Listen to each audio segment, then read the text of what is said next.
Point to the logo on my chest and tell them, slam me, ego, slam me, ego, slam me, ego, slam me, hey. Hit it up hard, hit it with a strike. From the national anthem to the bottom of the night. I'm in slam me, ego, slam me, ego, slam me, ego, slam me, hey. You already know what's up. What's that? Another home run. We should know the job ain't done till we hold that trophy up. Hey. What's up, everybody? Welcome to episode 355 of the Talking Friars podcast and YouTube show. Ben Fadden here with you, March 6, 2023. Padres-Dodgers was earlier today. Padres lost 8-3, but it's spring training. Who cares what the score was? There are some things to talk about regarding the game and Fernando, Nick Martinez, Ryan Weathers, but the lead story today is Juan Soto, I think. And we learned this morning that Juan Soto, he is not with Team DR right now in Miami. He is going to be rehabbing and getting treatment, not rehabbing, I guess getting treatment, working out a little bit, getting treatment on his ankle, or his calf, excuse me. His ankle is taped. He's staying in Peoria for this week. And the plan, I believe, is for him to fly to Miami on Friday and then get some work in, and he'll be ready for Team DR's first game in the WBC, which is on Saturday. That's the expectation. The plan is for him still to play in the World Baseball Classic, but things could change, right?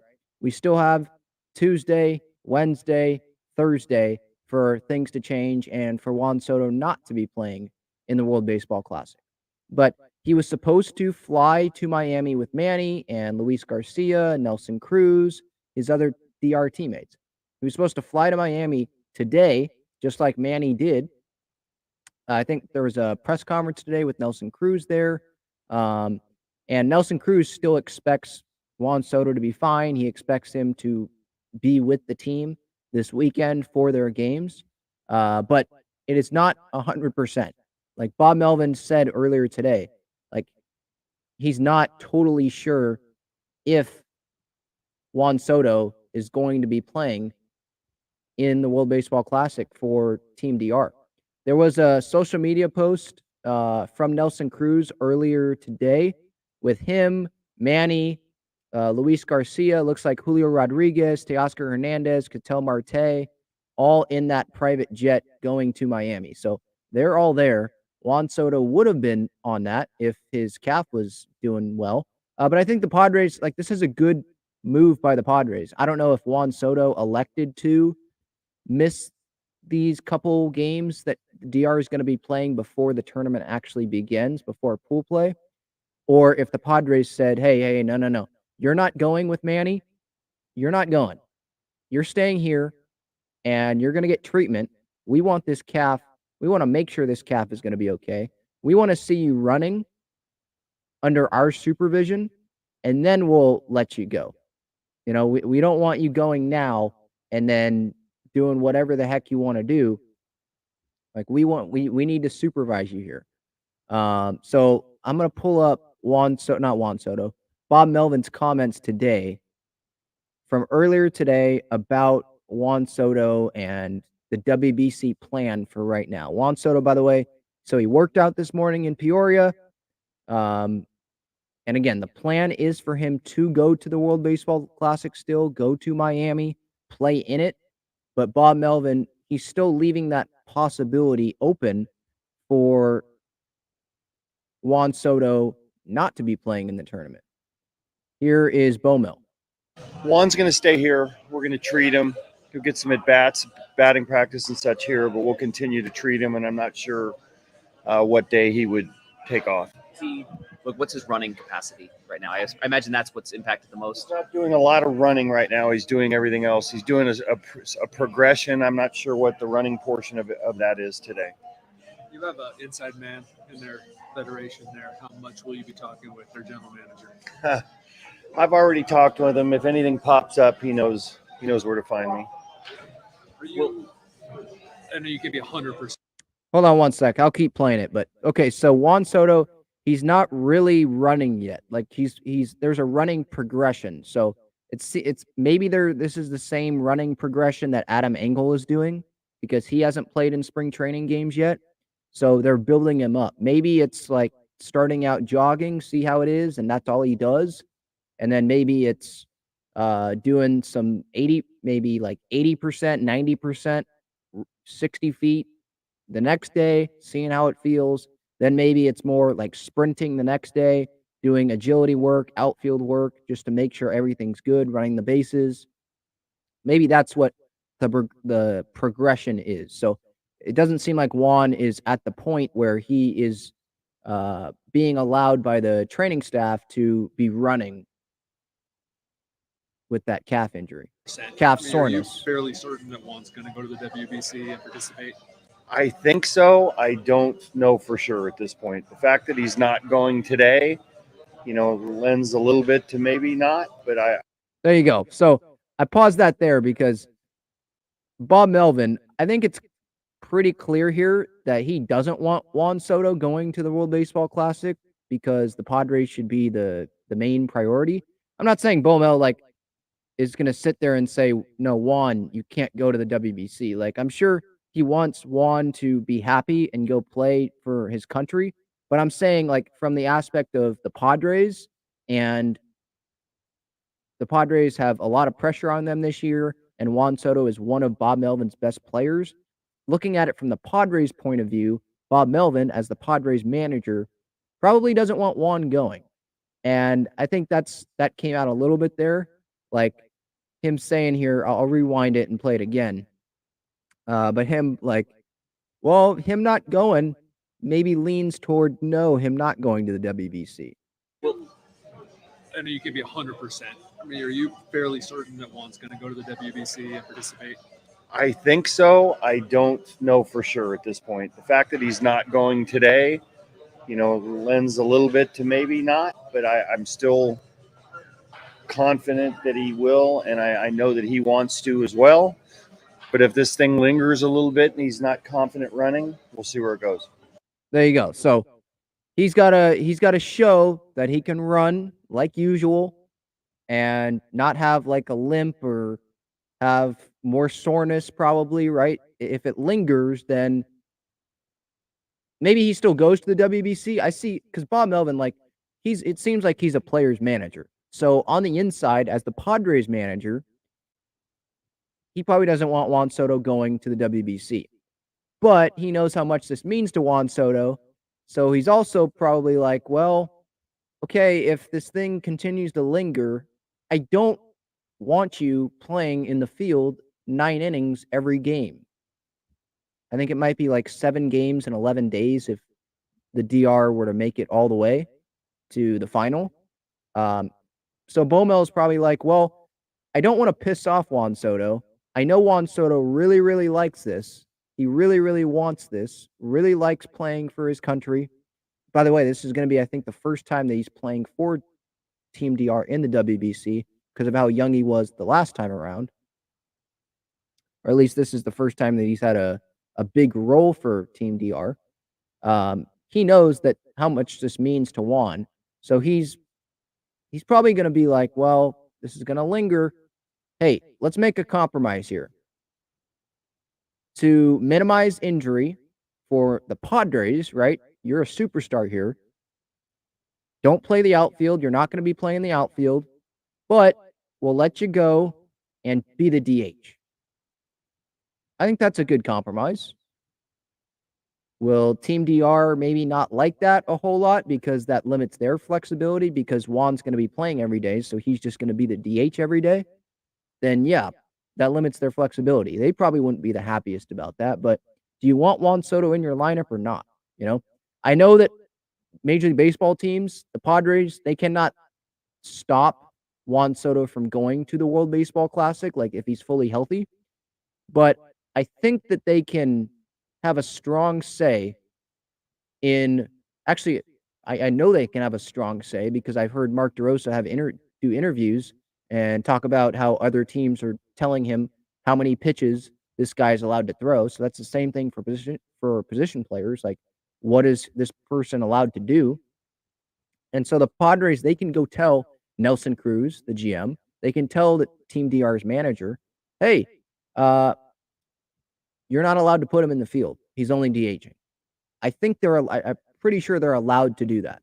They can't prevent a player from going and playing in the WBC, but they can tell that team's manager, like, hey, this is our plan for this guy. This is our progression for this guy in spring training.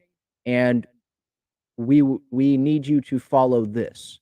Like, you can still use our player. We still want you to use our player, but this is the limit here. This is what you're allowing. This is what we're allowing you to do with our player, right?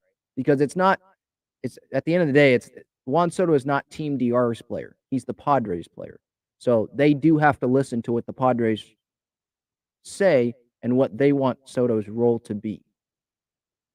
Like, if Soto, let's say Soto is playing right field and the Padres want him in left, maybe they can recommend him playing left. But I think that they can't, like, say, well, he's playing right field, not left. Or, excuse me, he's playing left, not right. Like, I don't care what the manager says. Like, they can't tell the Team DR manager, you're playing this position. Like, if he's playing the field, they can't say, well, no, you're playing him in left, not right. But I think they can tell Nelson Cruz, like, hey, our limits here, like, we don't want him playing the field, or we don't want him playing the field for the entire game.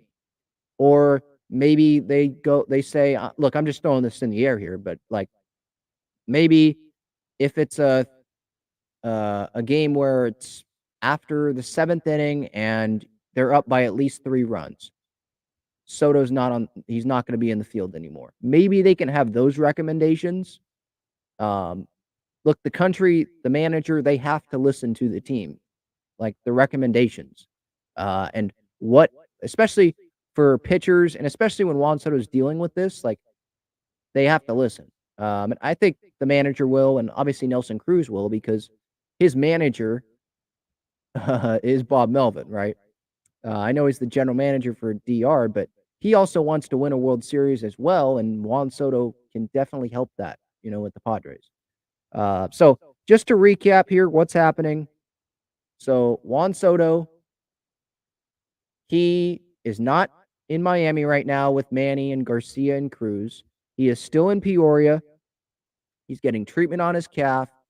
The plan is him to go to Miami on Friday and then be ready to play, I believe, on Saturday in Team DR's first World Baseball Classic game in pool play, the first game that matters. So he's not going to play in the 2 games before the first game that don't matter. I think they're playing other MLB teams, but he should be ready to go by the first game. And Soto, he has his ankle wrapped, and he's getting treatment here still in the United States. I said here, but in Peoria at the Padres complex. So it's good that is happening. I'd rather have this where he's getting treatment, he's being seen by the Padres for this week, and then, like, he's going at the last moment instead of going now and having the Padres not looking at every move that he makes. Like, I'm a little more comfortable with that, right? Do you want Juan Soto to play in the WBC? I put a video out about this earlier this morning. Do you want Juan Soto in the WBC? As a Padres fan, I don't want him playing in the WBC. I think I'm probably taking the Bob Melvin view. Like, I don't want him playing in the WBC, but I know how much it means to him. So if he is healthy and the calf is not an issue and he can run and do everything, then I'm fine with him playing. I'm just going to be nervous as heck watching and just hoping he doesn't hurt himself and, slows down going down the baseline after when he's trying to go hot out of the box and slow down and hurt himself, right?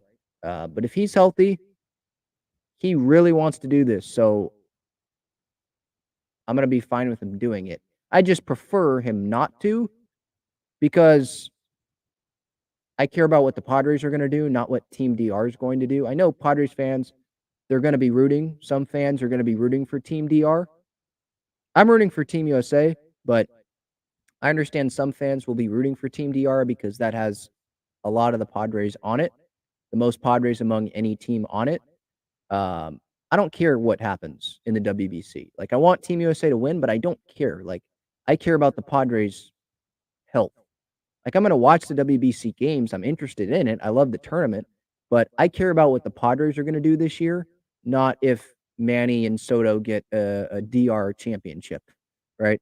So I hope Soto doesn't play, but I think he's going to play. I'll be fine with him playing as long as he's healthy. If he's not healthy, I don't want him going out there and forcing it, like, because of how much he wants to play in this thing, you know? So that's my view on it. What's up, Joe? Devin says, I don't want to sound restrictive, but for the best interest in the team, I would not let him play in the WBC. Yeah. And by the way, the title of this episode, should the Padres allow Juan Soto to play in the WBC? They're not allowed to say that he can't play, but they're allowed to tell Team DR, like I said earlier, like, okay, can you please DH this guy? Like, we're allowing you, or he's playing for Team DR, but he's a Padre, right? The Padres are more important than your Team DR for a few weeks. Like, please DH him for the most part, or give him a certain amount of playing time in the outfield, then take him out.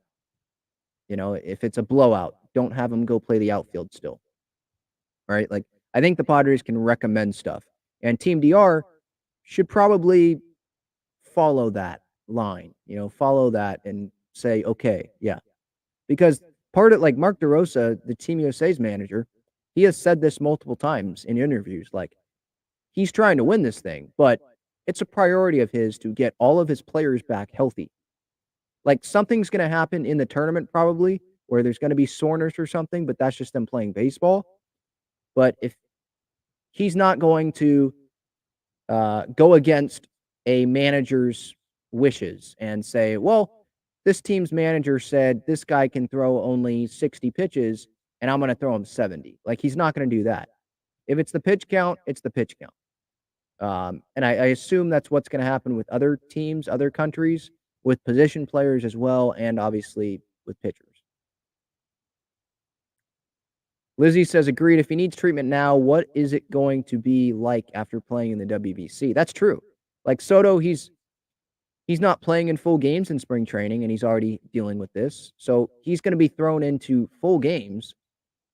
And I know it's going to be like riding a bike for him, like playing in a full game, but he hasn't played in a full game yet this spring. So he's going to be playing in full games. And I think it's back-to-back days at least. 7 games in 11 days. It's going to have to be some back-to-back games. He's going to be playing 9 innings in all of these games, you would think. Is that the best thing for the Padres this season, going into this season, for him to be doing that when he hasn't played in full spring training games? I don't know. What's up, Tupac 13? Devin says, keep in mind, too, Soto is not locked up yet as a Padre long-term, and I can see his tenure can be handicapped if it doesn't focus on being 100 by the time the season starts. I think that is something, too, that Soto, I don't know, maybe not Soto, but I think Boris is definitely getting in Soto's ear about, like, hey, you don't have a long-term contract extension like your teammate Manny does.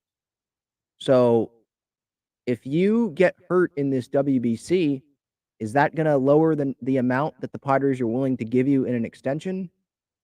Is that going to give the Padres a little more pause on giving you a huge extension? I don't think so because of how many years it is. But that is something. What if he's out for a substantial amount of time, like a good amount of time if he hurts himself in the WBC? He could still do it in spring training, but I don't think Padres fans would be like, oh, well, see, he shouldn't have played in the WBC if it happens in spring training because he's doing it for the Padres in a Padres uniform, not in Team DR's uniform. Like there's a difference there, right? So, yeah, I think Boris, his agent, is definitely thinking about the contract.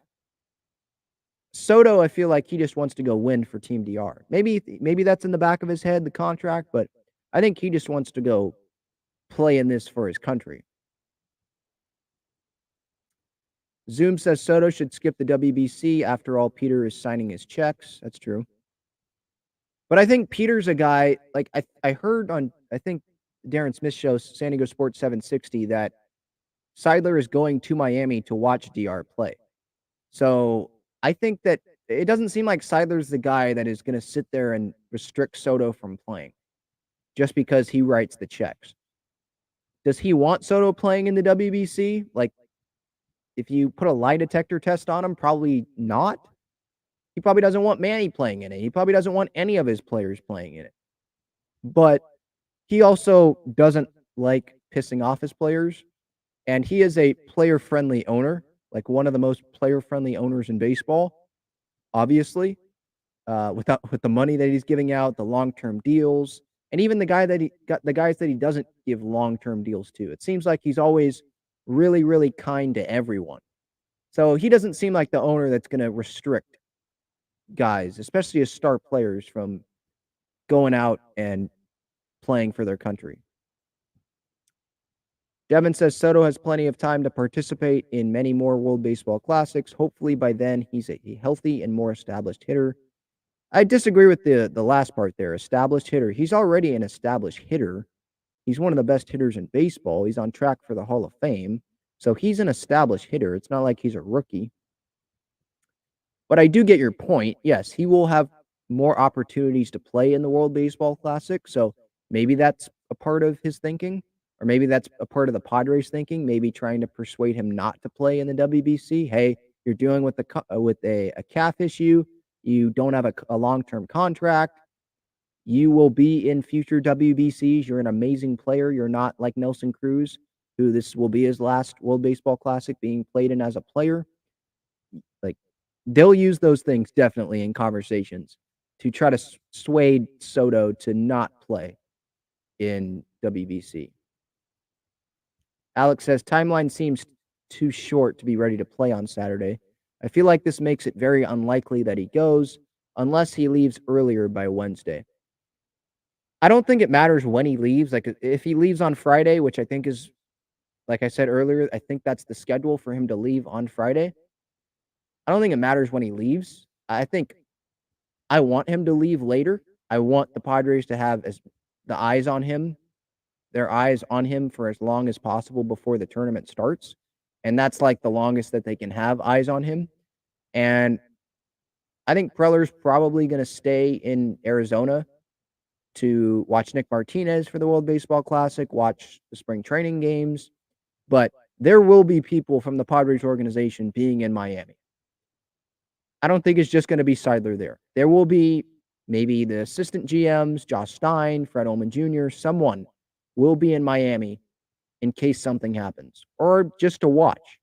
There are probably going to be people in Korea or Japan, wherever Korea's playing, wherever Japan's playing, watching that and watching Team Netherlands just to be there in case something happens. So I guess I'm not as worried as I guess I was like this morning. There will be people there. But I still like that he's going to be in Peoria for almost the entire week, where the major league training staff is there. I like that. I like what I'm hearing there. SD Fan 44 says, I really don't want to, but if we don't let him represent his country, it will be a hit to his morale. Yeah, I think he'd be upset a little bit that he wouldn't get to play but again, the Padres, they can't restrict him from playing unless they like tell Team DR, like they show proof like he's hurt. Then I think they can, or at least they can strongly recommend like, hey, don't play in this, Juan. We don't want you playing in this. But I don't think that they can restrict Juan from playing. I think it's up to Juan. I think the Padres can just recommend a lot of things to DR for like what his role will be, and maybe restrict the amount of games that he plays, restrict him to only being a DH, because that was brought up to in the media scrum earlier today with Bob Melvin. I think it was AJ Cassavell talking about maybe he only DHs in the tournament. Like, and Melvin did acknowledge, like, yeah, maybe that's something that we talk about. Mike says, Cruz understands all of this very well as his teammate. I'm sure he's going to have limitations on Soto's availability. He certainly wouldn't want to return from the Classic with Soto worse. Yeah. Good point. I agree. I'm not worried about Team DR, like, not doing the right thing. I'm not worried about that. I'm just worried about Soto playing through something if it's still lingering.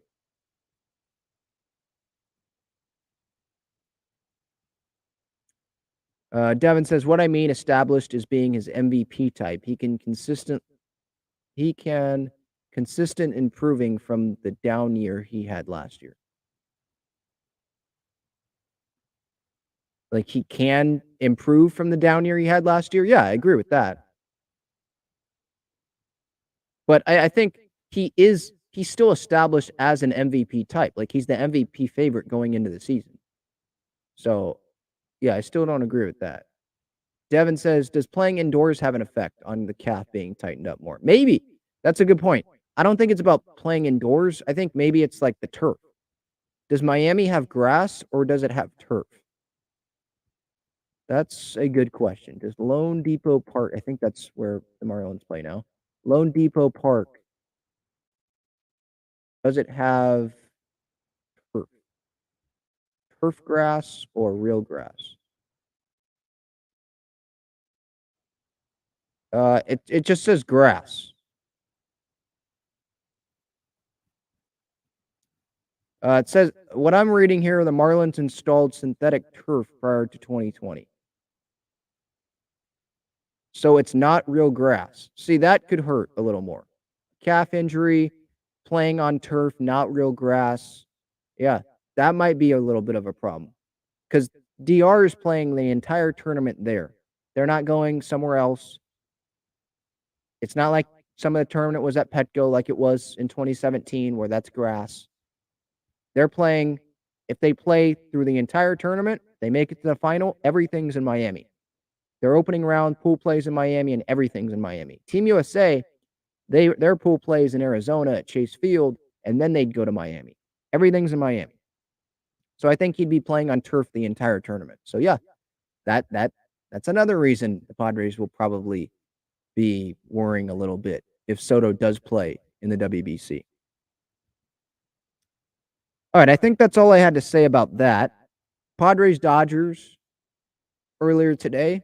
I'll get to that, but first, check out Gaglione Bros' famous cheesesteaks and garlic fries on Friars Road. You can visit their website, gaglionebros.com, for their entire menu and enjoy their cheesesteaks and fries at Petco Park and Snapdragon Stadium as well.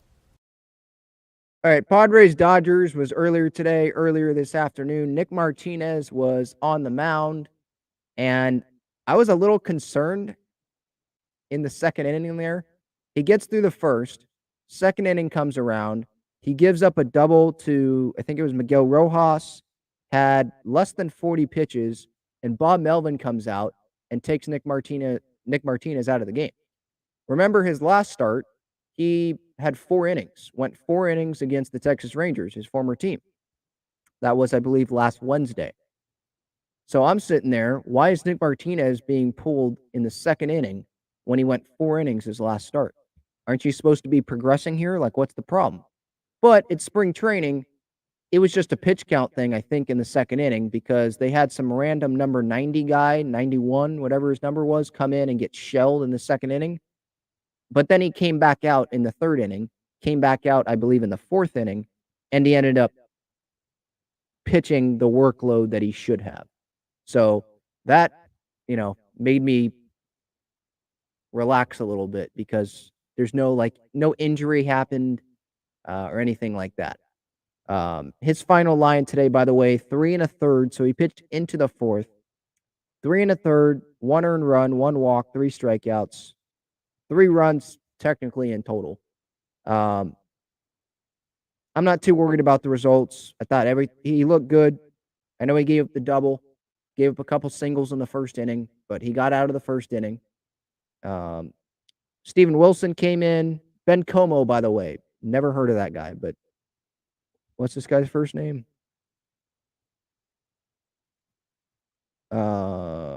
Edwin Ben Como, 23 years old, 6'2". Guess he has a 40.50 ERA in spring training because that was his first game today. He got shelled. He just finished that second inning. Then Martinez came back out for the third and then pitched. I believe he finished the fourth. Could be wrong on that, but I believe he finished the fourth. Steven Wilson pitched a scoreless inning. Ryan Weathers came in the game, pitched the last three. No bottom of the ninth because the Dodgers won, but pitched the 6th, 7th, and 8th. Gave up 4 hits, 2 earned runs, 1 walk, 4 strikeouts. Gave up a home run to Miguel Rojas. So Rojas had a big day. He doubled down the line against Martinez. He homered against Weathers. If I were to, again, I feel like I'm doing this every show, but I'm going to continue doing it. Pitcher depth, like power rankings. Who's like the leader for that 6th spot if Musgrove is not ready for the beginning of the year? Who is that guy? Right now, I lean towards Julio Teheran and Jay Groom as the top. I'd have Weathers probably with Kinnear and Honeywell in that next tier of guys. You could throw Morahone in there, but I feel like he's better for the bullpen. You could throw Chris Matt in there, but I feel like he's better for the bullpen as like a long guy. So, yeah, right now it feels like it's down to Teheran and Groom, but things could change. It's March 6th, right? There's plenty of more outings that we're going to see from these guys before they start, whittling. Is whittling a word? Narrowing down the depth options in that rotation. Anything else from the pitching side of things? I don't think so. This game, by the way, it was not on Bally. So if you were wondering, like, how the heck did you watch the game today, Ben? It was on the Dodgers TV network, so I could access it through MLB.tv. On the offense side of things, Fernando was obviously the story, like he probably is going to be every game that he plays. He got some boos from the Dodger crowd. This was the first time, I believe, that he faced the Dodgers since 2021, because he didn't play in spring training 2022. And he got the boos. This is not going to be, today was not like anything that it's going to be at Dodger Stadium when 40,000 will be booing. It was just, a few thousand booing. There was this one guy who was just being really annoying, just chanting cheater at Tatis. And obviously it's spring training, so you can hear everything. And I don't think Dodger fans really understand the suspension that Tatis had. They see the suspension, PEDs, oh, cheater, cheater, cheater. Did he cheat? Like, okay, he was trying, I think we can acknowledge that he was trying to get back and help his team quicker than the recovery, right? The recovery was not allowing him to get back as soon as he wanted to. So he took the Kloster ball and he screwed up, right? He made a dumb decision. And I still am disappointed and will always be disappointed in the decision that he made, right? But how can you be labeled a cheater when you did not affect the Padres winning or losing at all on the field with what he used? This wasn't Barry Bonds using PEDs and like looking huge going into spring training and hitting a ton of home runs for the Giants. Just his body composition was so much huger. Like it was obvious what he was doing, right? With Tatis, he did not play one game in the big leagues for the Padres on Clostebol using PEDs. So I don't know if the cheater thing really makes sense. And wasn't this the same Dodger fan base that loved Manny Ramirez? That's a guy that was actually cheating on the field. Now, I don't remember if he was doing it for the Dodgers, but he did do it in his career. So that's actually the cheater. Tatis, yeah, you could say he was cheating, leading up to the rehab games and he wanted to get back sooner, but he wasn't cheating on the field. So I don't know if that really makes sense. Now, Dodger fans, they don't care what I think. They're still going to chant it, and they're still going to make their jokes. But it doesn't make as much sense to be chanting cheater at Fernando as it does for some other players that played for the Dodgers. Maybe that's just me. That's just my 2 cents on that. But today, Fernando, he did reach base, had 3 at-bats. Then Luis Liberato came in after. Played right field, didn't make any errors. I think it was a lot of routine fly balls. 3 at-bats. In his first at-bat, he popped out. Second at-bat, popped out. He was more aggressive. Well, pitches were in the zone earlier in counts than in past games. But it seemed like earlier in the count is when he was swinging today. Pop out, and then he grounded to Miguel Rojas. He was, I wouldn't say 100% out of the box. He was like 85, 90% probably out of the box. That forced Miguel Rojas still to It forced him to rush his throw. Led the first baseman off the bag. Tatis reached. No run was scored, I believe, in that inning. Padres couldn't capitalize, but he still reached base. And so far this spring, I know people don't care, or you shouldn't care. He does not have a hit so far, an official hit so far this spring. But again, it's March 6th. He doesn't have to be ready on March 30th for opening day. He has to be ready on April 20th for the Diamondbacks game, if there's no suspensions or anything like that. So I'm not looking at all at his average in spring training. I'm looking at the quality of his at-bats. Is he comfortable in right field, in the outfield? Like, that's what I'm looking at. So I think it was another positive. Every day that Tatis doesn't get hurt, every day that he has good at-bats, every day that he looks comfortable in right field is a positive day out of Fernando. I don't care if he goes 0 for 4, 0 for 3, 0 for spring training. I don't care. I care what he does in the spring, in the season, excuse me. I care about him being healthy in spring training. That's what I care about. His development in the outfield, being comfortable there. That's what us Padres fans should be caring about, right? Yep. Devin has the same viewpoint as I do. How is Fernando a cheater? He didn't even play last year. He couldn't cheat. Yeah, in the games, he couldn't cheat. He made a dumb decision. I'm with Dodger fans on that. If they want to, say he cheated because he tried to come back early. Like, yeah, that's valid. I think he did that. But to be chanting cheater at him all the time when he didn't cheat during games, it's a little off, I think. I think Mike's getting back to the Juan Soto stuff here. Soft tissue injuries can be very tricky. He might feel it feels fine, but putting too much stress on it could make the problem resurface worse. That's true.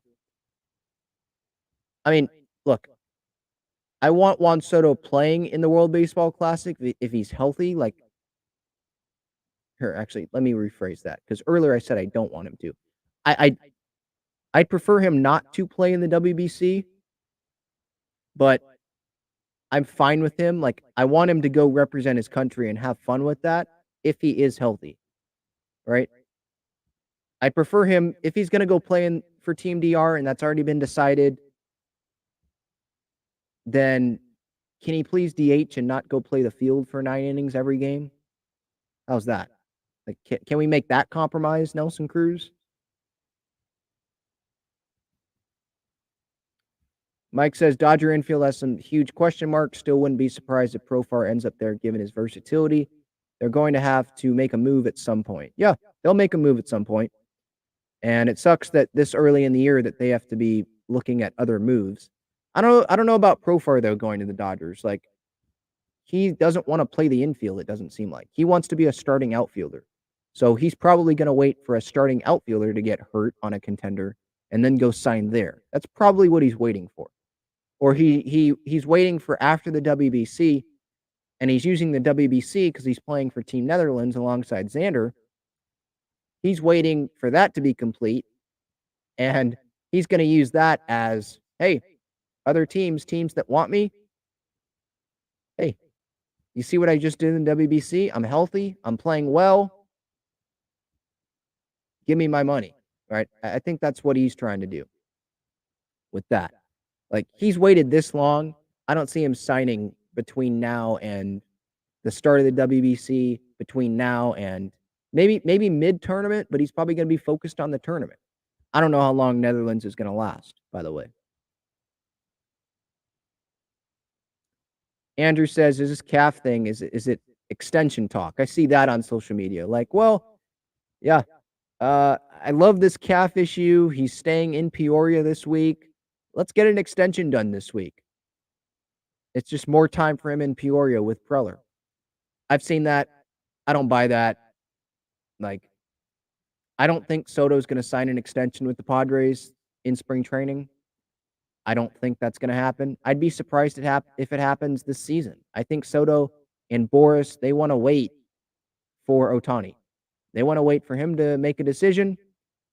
And then when they wait for him to make a decision, or excuse me, once Ohtani makes a decision, then that's when they might be more open to extension talks.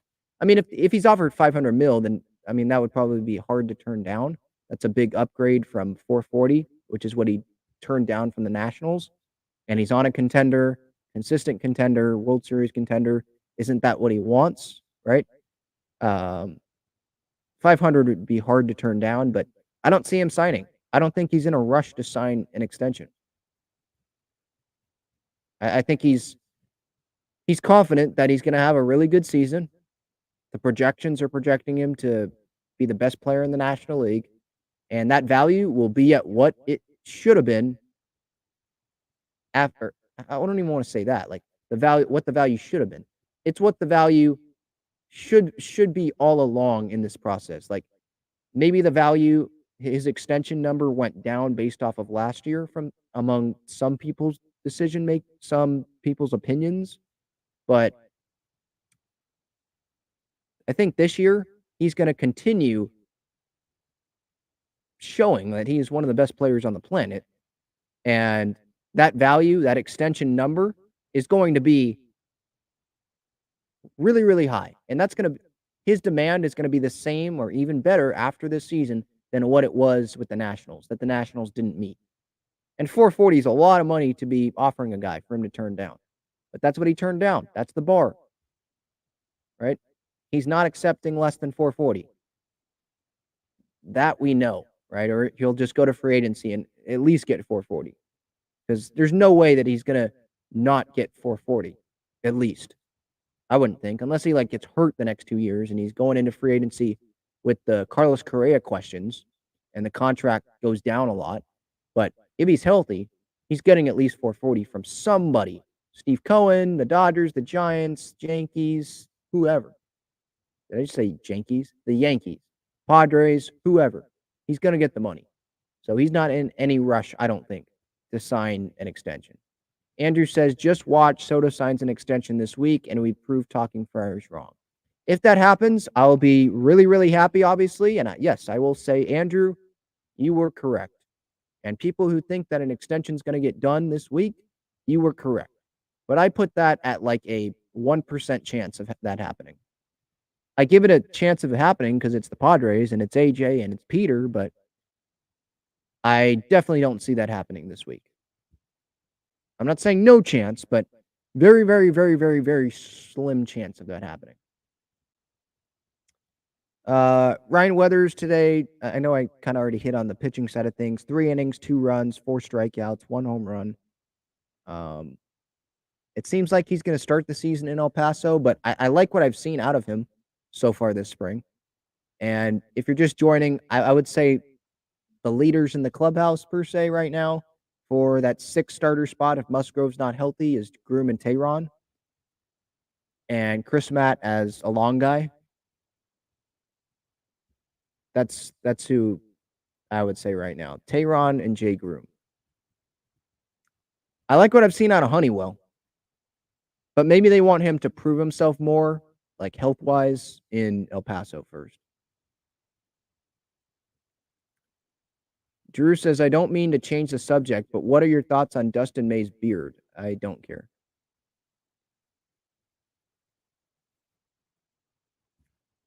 Mike, Ben, when do you think we will get a chance to see Walker throw in the spring? I don't know.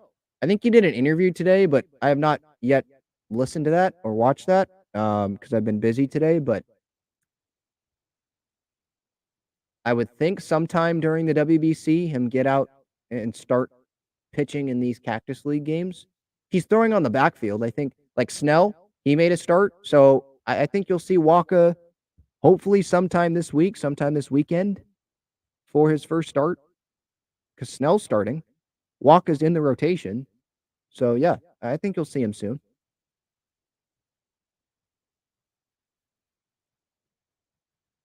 What are your thoughts on Waka's nickname, Wakamole? I did not know that. I don't really have any thoughts. I can't really picture Manny going around calling Michael Waka, hey, Wakamole. I don't really see that, so kind of weird. Devin says MLB should bring back Players Week. I like the nickname jerseys. Yeah, but I didn't like the jerseys. The jerseys sucked. I mean, did you remember the Padres jersey? It was like one year it was all white with just white Padres on it. That sucked. And then there was another one where it was like yellow. This was when the Padres were still blue. It was just yellow Padres on it, gray and yellow, not gold, yellow. It was stupid. I understand. I like the nicknames on the back, but the jerseys need improvement if that's gonna come back. I think they're only doing that stuff now for like the teams that are playing at Williamsport for the Little League game. I think that's what they're doing, not like league wide. Jesus says Soto should not play in WBC. Yeah, I think look, you're not alone. I think a lot of Padres fans are saying, please don't play in the WBC one. No need. I don't care about your Team DR team. We care about the Padres. You're one of the best players on this team. We need you. We don't need you hurt to start the year. We don't want you running down the first baseline and getting hurt, right? Like, please don't participate. But on the other side of things, it's like, well, if he's healthy, if the calf is fine, then I'm fine with him playing. I just hope it's in more of a limited role and him not playing 9 innings on turf every day. That's what I hope. Like, I don't like restricting play. Like, I don't have any say in it, obviously, but if I was like AJ or Bob Melvin, I probably wouldn't like I wouldn't like trying to restrict guys for playing for their country. Because if I was in the position of Juan Soto, I would love to play for my country. I would love to play for Team USA if I was this great baseball player and was offered a position by Mark DeRosa. I would be like Nick Martinez. Yeah, I'd love to play in the WBC. If it works for the role that I'm going to be in for my team, because my team's most important, but if it works in the role that I'm going to be in and I can still progress in that role and be ready for the season, I'm all in. That's what Nick is right now. I love that. I would definitely take advantage of that opportunity. So I don't want to restrict Soto of playing in it. I wouldn't want to do that. But I would recommend to Team DR, like, hey, can you please DH this guy some games? Don't have him play the field all 9 innings if you're blowing out a team. Because they're going to blow out a team because they're stacked. They're like the favorite to win the whole thing. So can we not play Soto every inning? Can you get someone else in there? There's a lot of talent on that team. I don't think Soto needs to be playing every inning, especially in the pool play. That's what I would be suggesting to Nelson Cruz, Team DR's GM.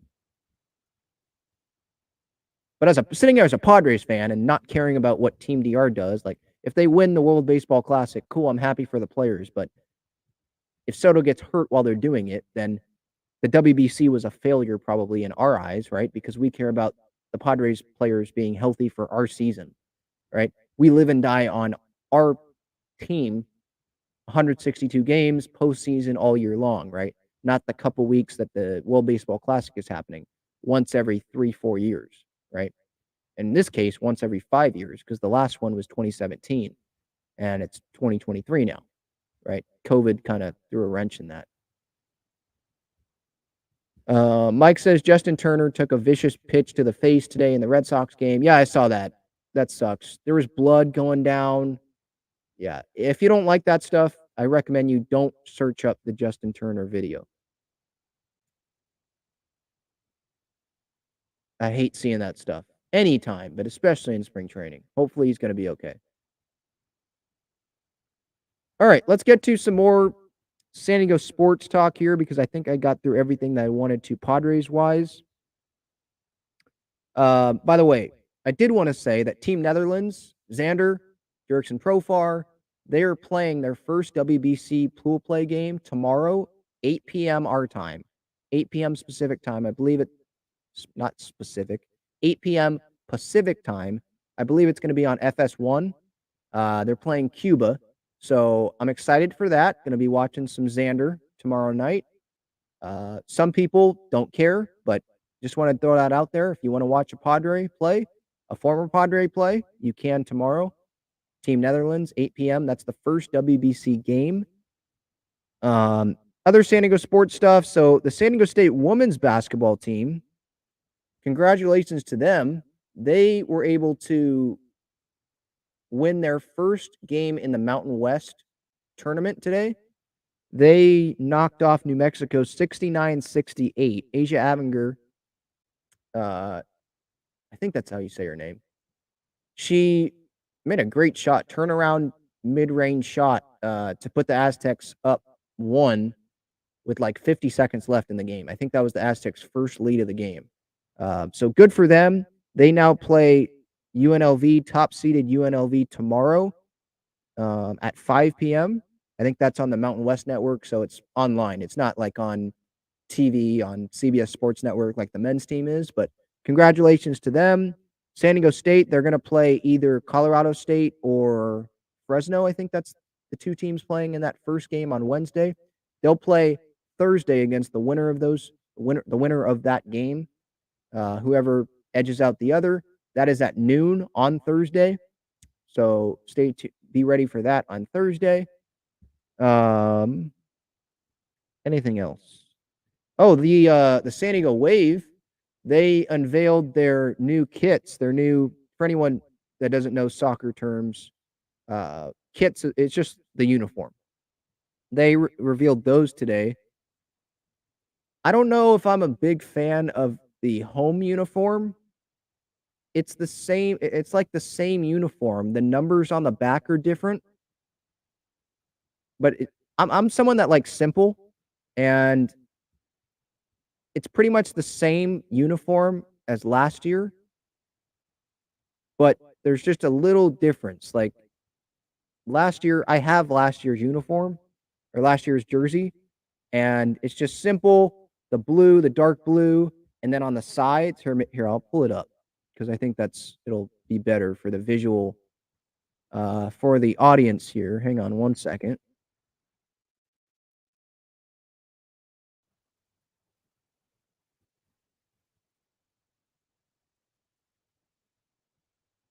Okay, here's the new home uniform.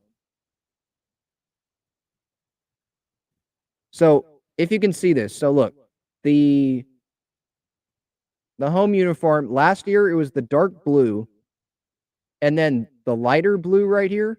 Sorry for the podcast audience. Go on the YouTube and you can see, or go look up the uniforms. I'm pointing to the smaller blue on this uniform. That was on the arms here last year, and it was just blue. I like that. I was fine with that. The different colored sleeves, I was fine with that. But this year, to have the blue right at the top of the jersey there, I'm not a huge fan of that. The white, this is the road kit.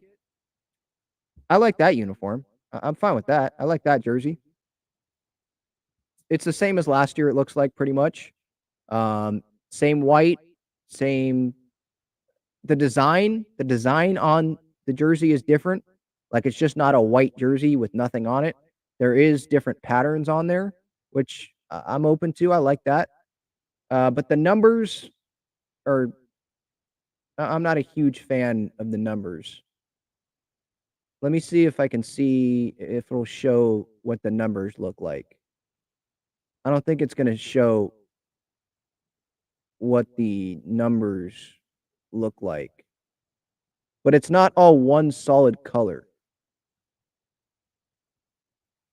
Here it is. So if you look on the Wave website,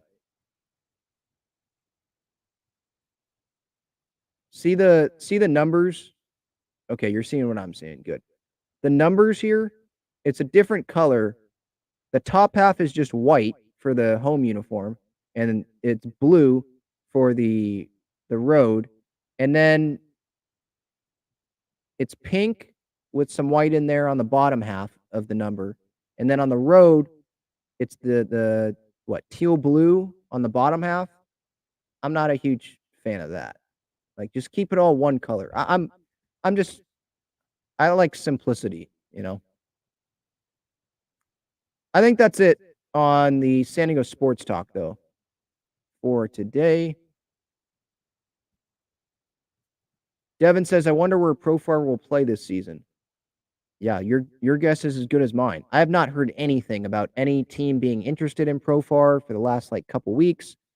This offseason, we heard the Rockies a little bit. I think we heard the Rangers, the Marlins, the Yankees. Then we haven't heard anything.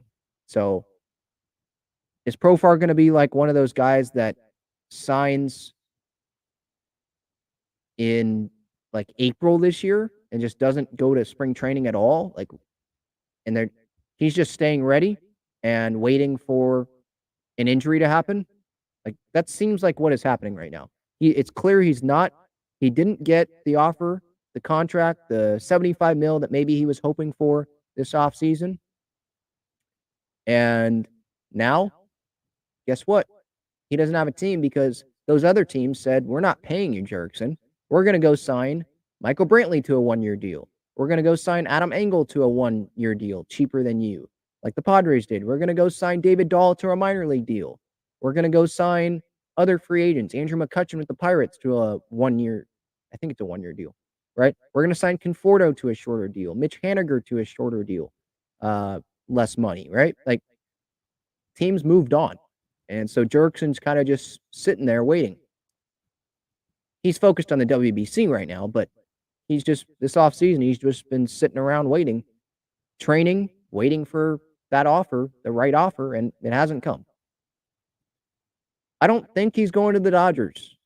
Maybe he does if someone gets hurt, if David Peralta gets hurt, or Trace Thompson gets hurt, and maybe that opens up a spot, makes more sense. But David Peralta was willing to take less money than Profar, and he is now a Dodger. Maybe the Dodgers offered Profar, but Profar probably is holding out for more money. That's what it seems like to me right now. All right, that's going to do it. Talking Friars episode 355. More encouraging things that I've seen from Tatis. Nick Martinez pitching all right so far in spring. Weather's a little rough patch today, but it's March 6th. Nothing to worry about. I think Tehran and Groom, those are the leaders in the clubhouse so far for that 6-starter spot, or 7 spot if you want to still have Musgrove there in the rotation. That's it. Thank you everyone so much for tuning in here. Podcast platforms, YouTube. I will talk to you guys later. See you, everybody. Go Padres.